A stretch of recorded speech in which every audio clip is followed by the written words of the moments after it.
Japan's electricity crisis and renewable energy purchase system reform. 1. Feed-in tariff FIT leads to waste of renewable energy. 2.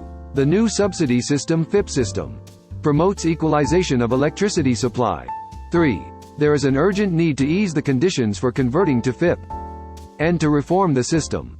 The article states that there are concerns about a power crisis in Japan in the summer and winter, and that the main policy of the Fumio Kishida cabinet is to subsidize electricity prices. In addition, it has been pointed out that renewable energy electricity is not stored and is wasted, and that the FIT system is causing wasteful use of renewable energy. The FIP system provides incentives to business operators to time-shift the supply amount using storage batteries, thereby reducing wasteful use of electricity and suppressing market prices during tight periods. However, there are issues with the current FIP system, requirements and non-fossil value system, which require reform. Annual income wall problems and countermeasures.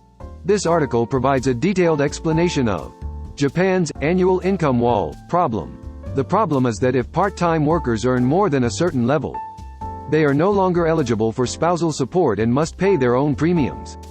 As a result, their take-home pay is significantly reduced, and many people are trying to adjust their working hours to keep their income within the support range. The article also mentions the measures the government will take to address this issue. Specifically, the idea is to set up an allowance that is not subject to social insurance premium calculation for a limited period of 2 years, and allow companies to pay it to part-time workers who are newly eligible for social insurance.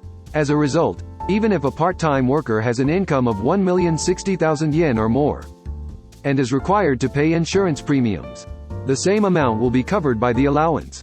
The government will provide grants of up to 500,000 yen per part-time employee to companies that implement this measure. However, the article also points out that not all work adjustments will go away. This is because part-timers want to be dependents, because they don't want their spousal allowances paid by their spouse's company to be cut off. Mixi, a new answer to the chaotic SNS world. This article talks about the current value of Mixi, a Japanese social networking service SNS, and its future. The article focuses on the perspective of Mixi's founder, Kenji Kasahara, and provides a detailed explanation of the challenges faced by the company and its solutions. The article looks back at how Mixi was founded in 2004, was extremely popular at one point, and went public in 2006. However, with the rise of international SNS such as Facebook, Mixi stalled for a while. Still, Kasahara continues to pursue Mixi's vision. He aims to become a company centered on communication, and as part of that goal, he has started an SNS for families called Look at the Family Album.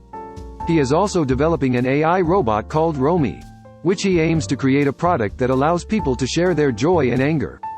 Furthermore, the article mentions that Mixi is expanding into new business areas. For example, we are expanding into the business of publicly managed competitions and the sports field. These new endeavors embody the vision of a company centered on communication, and are the way Mixi will continue to exist. Issuance of corporate bonds by listed companies. Expansion of the credit market and its impact. This article explains how the credit market changes when a listed company issues corporate bonds. Specifically, Japan Investment Advisors JA, which is involved in aircraft leasing, is the first company in Japan to issue unrated publicly offered corporate bonds. He said the corporate bond market could deepen and support a shift from savings to investment.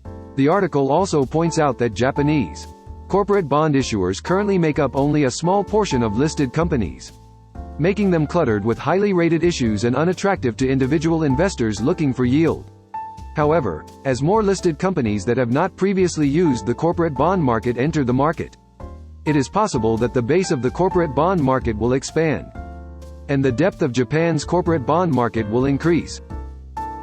G20 finance ministers meeting downside risks to the global economy and their impacts. This article reports on the results of the G20 finance ministers and central bank governors meeting that concluded in Marrakesh, Morocco.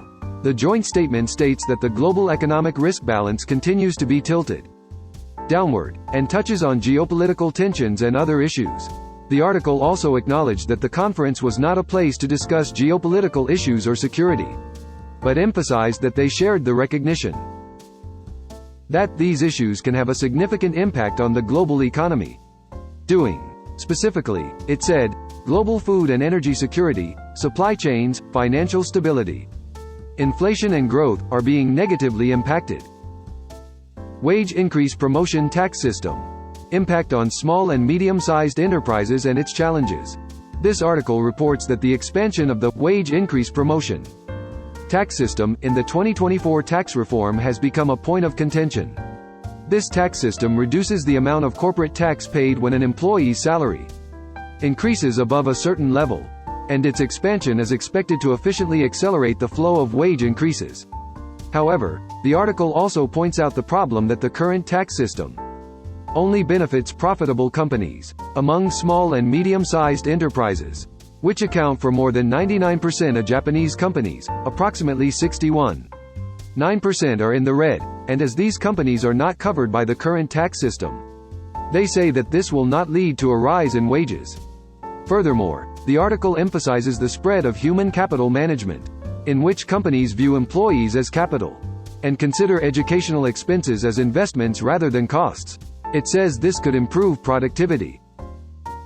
G20 meeting. Finance Minister Suzuki cautions against excessive fluctuations in exchange rates. The article reports on Finance Minister Shunichi Suzuki's remarks at the G20 finance ministers and central bank governors meeting. Mr. Suzuki stated, excessive fluctuations in foreign exchange rates are undesirable, and in some cases, appropriate responses are required. Mr. Suzuki said that, especially as monetary tightening continues, there is a risk of increased fluctuations in financial markets, including foreign exchange markets. He emphasized that caution should be taken. The article also points out the depreciation of the yen against the dollar in the foreign exchange market, and the growing sense of caution about foreign exchange intervention by the government and the Bank of Japan.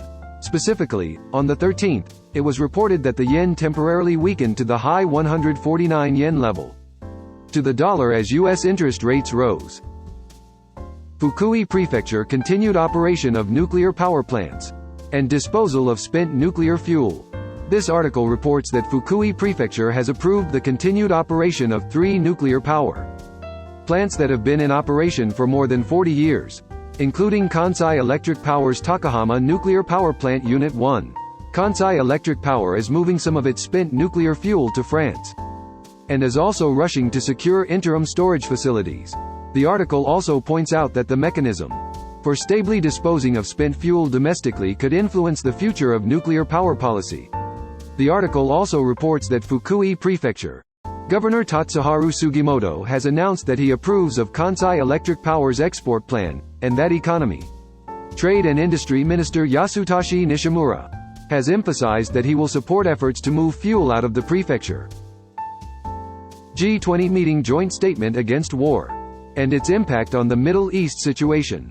This article reports that the meeting of finance ministers and central bank governors of the 20 countries and regions G20 concluded on the 13th and adopted a joint statement stating that war must not exist in this day and age. However, criticism of Russia, or direct reference to the situation in the Middle East, was avoided, and priority was given to the production of an agreement as the G20. The article also expresses concern that rising oil prices due to the worsening situation in the Middle East could have a negative impact on the global economy. In particular, it points out that the U.S. benchmark WTI crude oil futures is hovering around $83 per barrel, and that if the conflict escalates, investors will become more risk-averse and the dollar may appreciate.